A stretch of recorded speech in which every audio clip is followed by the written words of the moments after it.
It was a rainy evening, and the grocery store was nearly empty.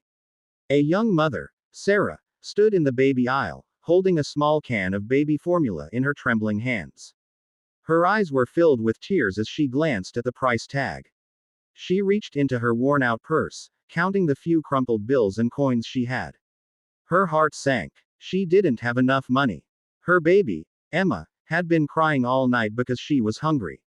Sarah hadn't eaten properly herself for days, just so she could save enough for Emma's formula. But tonight, even that wasn't enough. She stood frozen, feeling helpless and defeated. Finally, with a heavy heart, she whispered to herself, "I'm so sorry, baby," and placed the formula back on the shelf. Unbeknownst to her, a man named Daniel was watching from the other end of the aisle. Daniel was a millionaire, owner of one of the largest companies in the city. He had come to the store to grab a few things personally, something he rarely did. As he observed Sarah, he was struck by her pain and desperation. Sarah walked toward the exit, holding her baby tightly. She had no idea that Daniel decided to follow her, curious and deeply concerned. He saw her step into the cold night, covering her baby with a thin blanket, shivering as she made her way to a small, run-down apartment building. Daniel hesitated for a moment, then approached her. "Excuse me," he said gently. Startled, Sarah turned around, clutching Emma protectively. I'm sorry. Did I do something wrong?"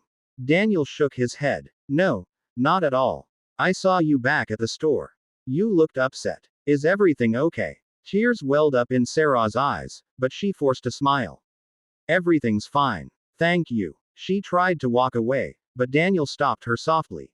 "Please," he said sincerely, "I don't mean to intrude, but I saw you put the baby formula back.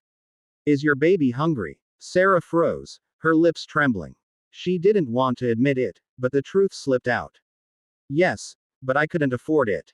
It's okay, though. I'll figure something out." Something inside Daniel broke at her words. He thought of his own late wife and the child they never got to raise together. Compassion surged through him. "Wait here," Daniel said, rushing back to the store.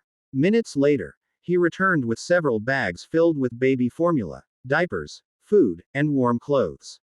Sarah gasped, completely overwhelmed. "I can't accept this," she said, shaking her head.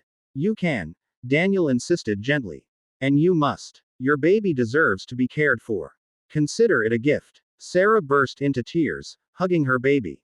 "I don't even know your name," she sobbed. "Daniel," he said softly. Just Daniel. Over the next few weeks, Daniel visited often, bringing supplies and even helping Sarah look for work. Slowly, Sarah began to trust him.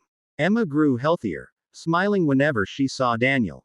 One day, Sarah asked, "Why are you helping us? You barely know me." Daniel's eyes glistened. "Because once, someone helped me when I was lost. And I promised myself I'd do the same for someone else." Months later, Sarah found a stable job with Daniel's company, and they became close friends. Eventually, friendship turned to love. The man who once only watched her from afar, following her out of compassion, became the person who changed her life forever.